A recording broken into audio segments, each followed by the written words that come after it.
फिलहाल तो इस आईपीएल सीजन की कहानी कुछ इस तरीके से चल रही है कि हम तो डूबेंगे सनम, लेकिन तुमको भी ले डूबेंगे। कल जब मुंबई इंडियंस ने पंजाब किंग्स को हराया था तो उसके बाद पंजाब किंग्स के लिए मुश्किल खड़ी हो गई थी। मानो उसी तरह लखनऊ सुपर जायंट्स भी पूरा इसी तरीके से मूड बनाकर आई थी इस मुकाबले में कि हम तो बाहर हो चुके हैं, प्लेऑफ में क्वालिफाई नहीं कर सकते, लेकिन करने तुमको भी नहीं देंगे। दूसरी तरफ चेन्नई सुपर किंग्स की टीम एक तो वैसे ही परेशान है कि थाला खेलने नहीं आ रहे हैं, और दूसरी तरफ आए दिन एक नया खिलाड़ी चोटिल हुए जा रहा है। लेकिन एक खिलाड़ी जो कि पहले चेन्नई सुपर किंग्स से ही खेलता था, आकाश सिंह, उन्होंने इस मुकाबले में जिस तरीके से गेंदबाजी करी, मतलब शुरुआत में ही वो बार बार पर्ची निकाल कर ये कह रहे थे कि भैया आपने हमें रिलीज किया, आपने हमें नहीं खिलाया, तो हम आपको इसी तरीके से हराने वाले हैं। मतलब शुरुआत में ही ऋतुराज गायकवाड़, संजू सैमसन, उर्विल पटेल को उन्होंने आउट किया और शुरुआत में ही चेन्नई सुपर किंग्स की बल्लेबाजी को बैकफुट पर धकेल दिया। जैसे तैसे मतलब वहां पर कार्तिक शर्मा, शुभम दुबे ने वहां पर 187 तक 20 ओवर में इस टीम को पहुंचाया, जो कि उतना बड़ा इस टोटल नहीं था। लेकिन उसके बाद में लखनऊ सुपर जायंट्स में मिचेल मार्श जैसे कि पूरे तरीके से गुस्से में आए थे कि हम आपका भूत बनाएंगे और इसी तरीके से बनाएंगे, और जो भूत वहां पर गेंदबाजी का बनाया, वहां पर अंशुल कंबोज, मतलब जो कि इस सीजन में चेन्नई सुपर किंग्स से प्राइम बॉलर रहे हैं, लाजवाब पर्पल कैप की रेस में वो बने हुए हैं। लेकिन उस खिलाड़ी को जिस तरीके से यहाँ पर उन्होंने शॉट लगाए, दूसरे ओवर में ही वहां पर 4 सिक्सेस लगाए उन्होंने, मतलब लखनऊ सुपर जायंट्स ने मतलब जिस तरीके से बल्लेबाजी हमें इस मुकाबले में देखने को मिली तो वो काफी लाजवाब थी। लखनऊ सुपर जायंट्स की टीम अब तक पावर प्ले में उतने रन नहीं बना पाई थी, लेकिन जब से जॉश इंग्लिश जब से ओपनिंग पर आए हैं तब से वो काफी ताबड़तोड़ पावर प्ले में बल्लेबाजी कर रहे हैं। इस मुकाबले में भी 6 ओवर में 86 रन बोर्ड पर लगा देती है लखनऊ सुपर जायंट्स की टीम, और जिस तरीके से पहले विकेट की पार्टनरशिप यहाँ पर देखने को मिलती है, 135 रन दोनों ही बल्लेबाज बनाते हैं।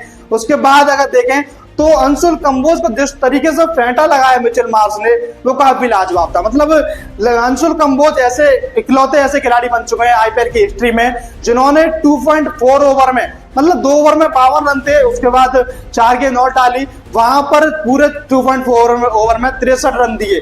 मतलब उसके बाद लखनऊ सुपर जायंट्स की जब बल्लेबाजी थी तो वहां पर निकोलस पूरन जो कि फॉर्म में नहीं थे, उन्होंने भी 4 छक्के लगाकर उनको 17 ओवर में मैच को खत्म कर दिया। मतलब जिस तरीके का तड़ी लगाई है बल्लेबाजी में वो काफी लाजवाब रही है लखनऊ सुपर जायंट्स की तरफ से।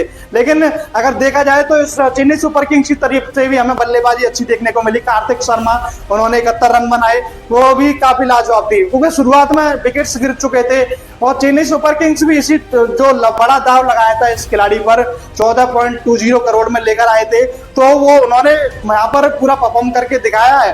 यहाँ पर देखा जाए तो एक दो मुकाबले जो ऐसे रहे यहाँ पर वो मैच को फिनिश करके गए, और यहाँ पर भी जब जल्दी विकेट्स गिर चुके थे तो वहां पर ये 71 रन की पारी वो इनके लिए एक काफी ज्यादा परफॉर्मेंस वाली रही है। लेकिन उसके बाद जब इन दी एंड में बात करेंगे, शुभम दुबे ने जो 16 गेंद पर 32 रन लगाए, जब शुरुआत में अगर देखा जाए तो 10 गेंद पर 10 रन पर ही थे, लेकिन उसके बाद की 6 गेंद 32 रन वहां पर पूरे बनाए उन्होंने 16 गेंदों पर, वो काफी लाजवाब रहे थे। 25 रन बनाए थे डेवॉल्ट ब्रेविस ने। लेकिन चेन्नई सुपर किंग्स की तरफ से हमें थोड़ी सी कमी देखने को मिली, मतलब एक गेंदबाज जो कि आपका विकेट टेकर था वहां पर अकील हुसैन, उनको नहीं खिलाया इस मुकाबले में, और इसी की वो वजह रही कि यहाँ पर उनको हार का सामना करना पड़ा। लेकिन अकील हुसैन जितने भी मुकाबलों में खेले थे, मतलब मुंबई इंडियंस के अगेंस्ट खेले थे वो मुकाबला जीती थी, और एसआरएच के अगेंस्ट नहीं खेले थे वो हारे थे, और जीटी के अगेंस्ट खेले थे वहां पर चेन्नई सुपर किंग्स मुकाबला जीती थी। लेकिन इस मुकाबले को हारने के बाद यहाँ पर मतलब चेन्नई सुपर किंग्स हारी है, अगले 2 मुकाबले हैं वो डू और डाई की सिचुएशन में होने वाले हैं। जिस तरीके से पंजाब किंग्स के 2 मुकाबले बचे हैं वहां पर डू और डाई होंगे, और इस मुकाबले के हारने के बाद चेन्नई सुपर किंग्स के 2 मुकाबले हैं वो डू और डाई होंगे। उन मुकाबलों को अगर जीतते हैं तो उसके बाद ये टीम 16 पॉइंट तक जा सकती है, वहीं पर चांस रहेंगे। लेकिन दूसरी तरफ अगर देखें तो लखनऊ सुपर जायंट्स 7 विकेट से इस मुकाबले को जीता, उसी के साथ में राजस्थान रॉयल्स के पसीने छूट गए। मतलब वो भी ये सोच रहे हैं कि भाई हमारा क्या होगा, मतलब वो भी अगर देखें तो अगले 2 मुकाबले उनके होने वाले हैं वो भी एकदम काफी मुश्किलात के साथ में होने वाले हैं। मतलब उन मुकाबलों को भी जीतना होगा राजस्थान रॉयल्स को। राजस्थान रॉयल्स जो कि शुरुआत में ताबड़तोड़ खेल रही थी, लेकिन अब उनका गेम थोड़ा नीचे आया है। लेकिन इस मुकाबले की अगर बात करेंगे तो यहाँ पर शानदार परफॉर्मेंस हमें देखने को मिली थी आकाश सिंह की गेंदबाजी में। स्पेशली उन्होंने 4 ओवर में 26 रन 3 विकेट्स लिए। लेकिन दूसरी तरफ बल्लेबाजी की अगर बात करें तो उन्होंने यहाँ पर बाहर हो चुकी है लखनऊ सुपर जायंट्स की टीम, लेकिन अगले साल की तैयारी पक्की कर ली है और उसी के साथ कुछ खिलाड़ियों ने अपनी जगह भी पक्की कर ली है अगले साल के लिए। मिचेल मार्श अब उनको वो निकाल नहीं सकते, लाजवाब फॉर्म में है और लाजवाब बल्लेबाजी इस मुकाबले में भी उन्होंने दिखाई। ऑलमोस्ट अगर देखा जाए तो डिसअपॉइंट जरूर होंगे कि रन आउट हुआ वहां पर मुकेश चौधरी से, क्योंकि डिसअपॉइंट था रन आउट होने के बाद। यहाँ पर 38 गेंद में उन्होंने 90 रन की नॉट आउट हो गए थे वहां पर। लेकिन अगर देखा जाए तो अगर वो वहां पर सेंचुरी कंप्लीट करते एक या दो गेंदों पर तो वो फास्टेस्ट सेंचुरी रहती वहां पर लखनऊ सुपर जायंट्स की तरफ से। लेकिन अगर देखा जाए तो दूसरे खिलाड़ी जॉस इंग्लिश, जिन्होंने पिछले मुकाबले में अभी तहलका मचा दिया था, तो वो भी, मेरा अगर मानना है कि अगर कुछ खिलाड़ी शुरुआत से अगर इस टीम में खेलते तो ये टीम का डोमिनेट कर सकती थी। क्योंकि अगर शुरुआत में अगर देखें तो मिचेल मार्श जैसा खिलाड़ी इनके पास है, एडन मार्करम काफी ताबड़तोड़ है, यहाँ पर पारी को संभाल कर वो खेल सकते हैं। मेरी समझ से परे था कि उनको ओपनिंग पेयर से क्यों हटाया था, एज बदौनी को वो लेकर आए थे।